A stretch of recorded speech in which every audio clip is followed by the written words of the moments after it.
নিরামিষ দিনের জন্য আপনারা এই রেসিপিটা অবশ্যই ট্রাই করতে পারেন। আমি খুব সহজভাবে এই রেসিপিটা বানিয়েছি, যেন আপনারা সামান্য কিছু ঘরোয়া উপকরণ দিয়ে এই রেসিপিটা খুব সহজেই তৈরি করে নিতে পারবেন। নমস্কার বন্ধুরা, আপনাদের সকলকেই স্বাগত জানাই ঘোষ কিচেনে। আজ আমি আপনাদের জন্য নিরামিষ আলু ফুলকপির একটি রেসিপি নিয়ে হাজির হয়েছি। আশা করি আজকের রেসিপিটি আপনাদের সকলেরই ভালো লাগবে। ভিডিওটি ভালো লাগলে চ্যানেলটি সাবস্ক্রাইব করার অনুরোধ রইল। এই রেসিপির জন্য প্রথমেই একটা মশলা তৈরি করে নেব। তো তার জন্য কি কি নিয়েছি এখানে দেখে নিন। 2টো শুকনো লঙ্কা, 1 চামচ গোটা ধনে, একটা দারচিনি স্টিক আর একটা তেজপাতা। এই সমস্ত কিছুকে 30 থেকে 40 সেকেন্ড মতো শুকনো খোলায় ভেজে নিয়েছি। এবার এটাকে তুলে ঠান্ডা করে পাউডার করে নেব। আর এইদিকে দেখুন, আলু আর ফুলকপিটাকেও কেটে নিয়েছি।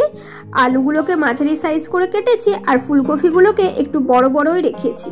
আর খুব ভালোভাবে জল দিয়ে 2 থেকে 3 বার ধুয়েও নিয়েছি।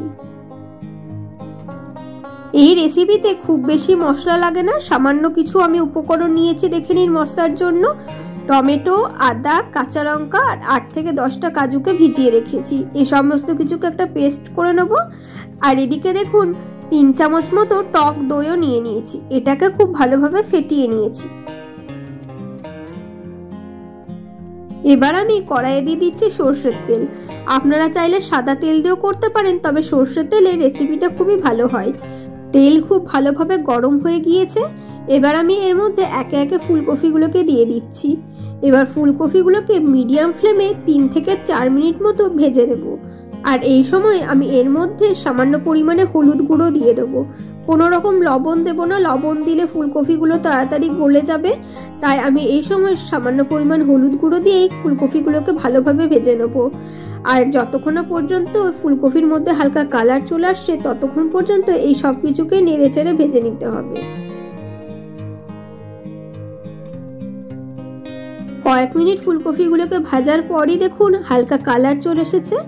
এর থেকে বেশি ভাজার প্রয়োজন নেই। এবার এগুলোকে তুলে নিচ্ছি।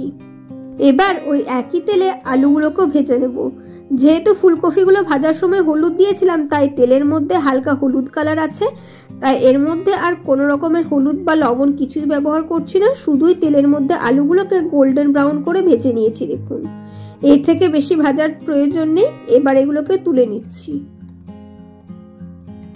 গ্যাসের ফ্লেমটা অফ করে তার মধ্যে 1/2 চামচ হলুদ গুঁড়ো আর 1/2 চামচ পরিমাণে কাশ্মীরি লঙ্কার গুঁড়ো দিয়ে দিলাম।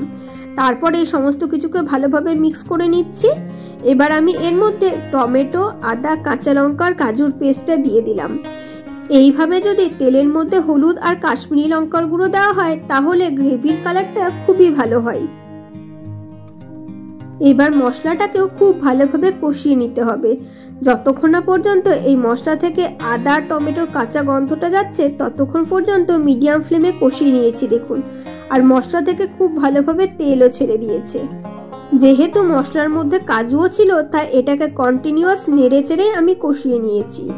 এবার আমি এর মধ্যে প্রথমেই দিয়ে দিলাম ভেজে রাখা আলুগুলোকে। আলু সেদ্ধ হতে যেহেতু বেশি সময় লাগে, তাই আমি প্রথমে আলুগুলোকে একবার ভেজে নিলাম। তার মধ্যে আলুটা 40% কুক হয়ে গেছে। এবার মশলার মধ্যে কষিয়ে এইভাবে ঢাকা চাপা দিয়ে আরো 5 থেকে 7 মিনিট মতো আমি কুক করে নিয়েছি। এর ফলে আলুগুলো খুব তাড়াতাড়ি সেদ্ধ হয়ে যাবে। মশলার মধ্যে আলুগুলোকে খুব ভালোভাবে কষিয়ে নেওয়া হয়ে গেছে। এবার আমি এর মধ্যে অ্যাড করে দেবো ভেজে রাখা ফুলকপিগুলোকে। এই সময় আমি এর মধ্যে বাকি উপকরণগুলো অ্যাড করে দেব। প্রথমে এর মধ্যে দিয়ে দিলাম ফেটিয়ে রাখা টক দই।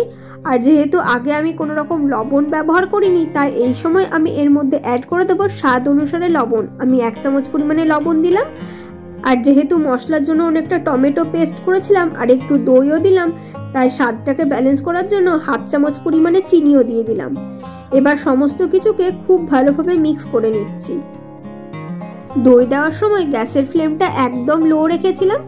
দইটাকে খুব ভালোভাবে মিক্স করে নিয়ে তারপর গ্যাসের ফ্লেমটা আবার মিডিয়াম টু হাই করে দেব। আর মশলার সাথে খুব ভালোভাবে সবকিছুকে একবার মিশিয়ে নিয়েছি।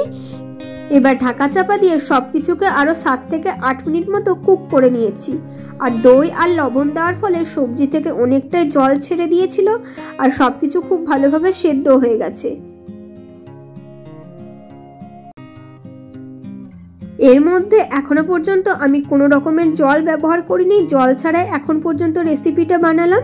আর খুব ভালোভাবে কষানোর ফলে দেখুন কালারটাও কতটা সুন্দর এসেছে মশলার। এবার আমি এর মধ্যে অ্যাড করে দেবো 1/2 কাপ পরিমাণে জল। খুব বেশি জল দেবো না, যেহেতু এটা মাখো মাখো একটা রেসিপি হবে, তাই আমি 1/2 কাপ পরিমাণে জল দিলাম। জল দিয়ে আবারও সব কিছুকে মিক্স করে নিলাম। এবার 2 থেকে 3 মিনিট মতো ফুটিয়ে নিলে সব কিছুই খুব ভালোভাবে সেদ্ধ হয়ে যাবে আর গ্রেভিটাও ঘন হয়ে যাবে। আর এই সময় আমি এর মধ্যে ভেজে রাখা মশলাটাও অ্যাড করে দিলাম, যেটা আমি প্রথমেই বানিয়ে নিয়েছিলাম। গ্রেভিটা দেখুন আগের থেকে অনেকটাই ঘন হয়ে গেছে। এবার গ্যাসের ফ্লেমটা অফ করে দেব। আমি এটাকে কিছুক্ষণ ঢাকা চাপা দিয়ে রেখে দিয়েছিলাম গ্যাসের ফ্লেমটা অফ করার পর, তাই দেখুন গ্রেভিটা কতটা সুন্দর হয়েছে। চলুন এবার এটাকে একটা পাত্রের মধ্যে তুলে নিই। দেখুন দেখতে কতটা লোভনীয় হয়েছে। দেখতে যতটা লোভনীয় হয়েছে খেতেও হয় ঠিক ততটাই সুস্বাদু। আর একদম সামান্য কিছু বেসিক মশলা দিয়ে আমি এটাকে বানিয়েছি, তাই আপনারা খুব সহজে এটাকে বানিয়ে নিতে পারবেন। নিরামিষ এই ফুলকপি আলুর রেসিপিটা ভাত, লুচি, পরোটা সবকিছুর সাথে খেতে অসাধারণ লাগে। দই লুচির রেসিপি আপনারা এই নিরামিষ ফুলকপি আলু তরকারির সাথে ট্রাই করতে পারেন। এর লিঙ্ক আমি ডেসক্রিপশনে দিয়ে দিয়েছি। আশা করি আজকে আমার এই রেসিপিটি আপনাদের সকলেরই খুব ভালো লেগেছে। ভিডিওটি ভালো লাগলে অবশ্যই লাইক করবেন আর পরিচিতদের মধ্যে শেয়ার করতে ভুলবেন না। আপনাদের মতামত কমেন্ট বক্সে জানাবেন। আর যারা এখনো পর্যন্ত চ্যানেলটি সাবস্ক্রাইব করেননি, অবশ্যই চ্যানেলটি সাবস্ক্রাইব করে পাশে থাকা বেল বাটনটি প্রেস করে দেবেন নিত্য নতুন রেসিপির আপডেট পাওয়ার জন্য। আমি আপনাদের জন্য আরও রেসিপি নিয়ে আসব। আজকে এই পর্যন্তই, দেখা হচ্ছে নেক্সট এপিসোডে নতুন কোনো রেসিপি নিয়ে। ভালো থাকবেন, সুস্থ থাকবেন, ধন্যবাদ।